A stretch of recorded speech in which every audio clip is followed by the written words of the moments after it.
What is going on, everybody? Welcome back to the channel. Aftersound here, bringing you Splinterlands content every single day. We also stream right here on this channel as well as on Twitch, so make sure you come by and say hello. This video is also brought to you by my music, which is available anywhere you stream music under the name Aftersound, and I do have a new song out recently called Dreamin', the Deep Source remix, who is a Splinterlands player, so check it out. Let me know what you think, and I appreciate the support. All right, guys, let's go ahead and talk about SPS, because one thing that I kind of just noticed, even though I should have known because SPS dilution rate or inflation rate is super high, but we are at a position now where SPS is sitting at, we'll call it 0.75 cents, and the market cap is just at about 20 million. In fact, it's 20.5 million. So if you have seen me talk about this in the past in previous videos, when I think about where SPS can top out for this cycle, right?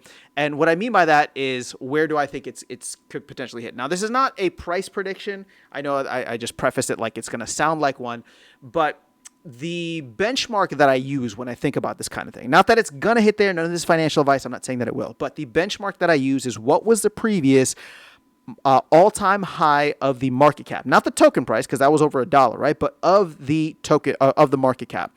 And so if I remember correctly, there was a time period where we had roughly like 200 million tokens, and yeah, it was only 200 million tokens at the time, and the price was at about $1, right? So that topped us out at about 200 million. Maybe it was a little bit higher than that at some point if things spiked up, but I just used 200 million as a benchmark.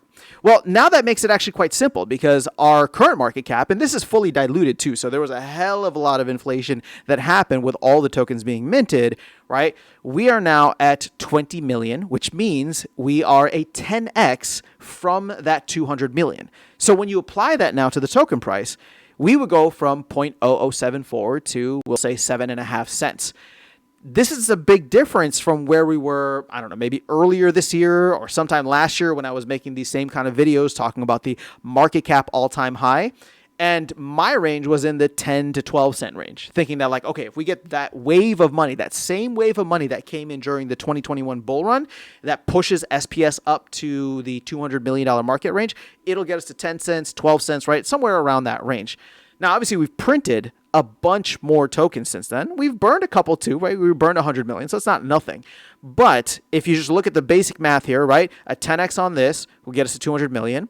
And that would get us to about 7.5 cent SPS. So the price of the single, the price of a single token of SPS, just in order for us to hit the all-time market cap, is continuing to come down, right? Now, what's interesting about this is that if this market cap, which I believe now is determined based on the total amount that's there, we shouldn't be seeing it get diluted anymore, which is actually kind of an interesting thing, right? Because as more SPS gets burned, like as the price of SPS goes up and as more SPS gets burned, it'll actually take less of a price increase, right? We should start, it'll be like the inverse of this over time. And while we may not be feeling it now, we'll hopefully feel it at some point in the future, where it's like, okay, for every token burned, and obviously we burn a couple every day, a couple thousand, I should say, that'll make it easier for us to get to that $200 million benchmark. Now, I just want to be clear and say this, right? And I'll close out with this.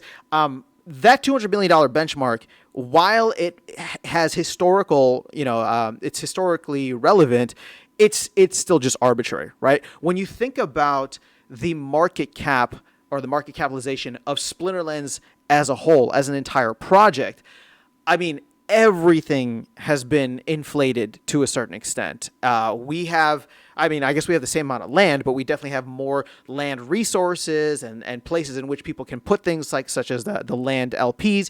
You obviously have more cards, more packs, right? There's just more assets within the game, more titles. So the overall market cap of Splinterlands as a whole, and I don't know if that's tracked here anymore.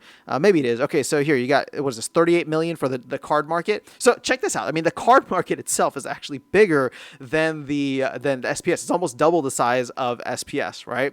And so with all of that being said, you'd probably need a lot more money coming in not just into SPS, right? But obviously, if it's coming into SPS, it's going to be split off because people are not just going to buy SPS. They're going to buy cards. They're going to buy land. They're going to buy other resources and just things that that they need in order to operate around the game.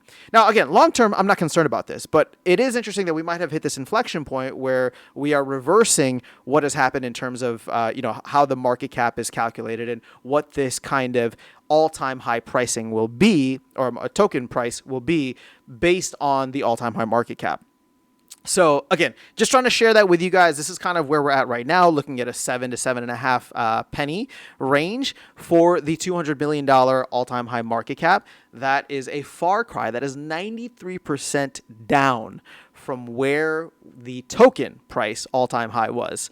So that should tell you something. And I mean, we're more than 99% down now, but even if we were to 10x and get there, the token price would still be down 93%. So the question then becomes, okay, if somebody bought however much SPS at $1, and they've been earning staking, and maybe they've been earning rewards in the game, and they've been, converting all of their earnings and winnings and renting and all that stuff back into SPS, they would presumably, hopefully, have more SPS today than they started with. But is that on par with how much you would need? Like if you were to get back to 7.5 cents, would the dollar value be the same?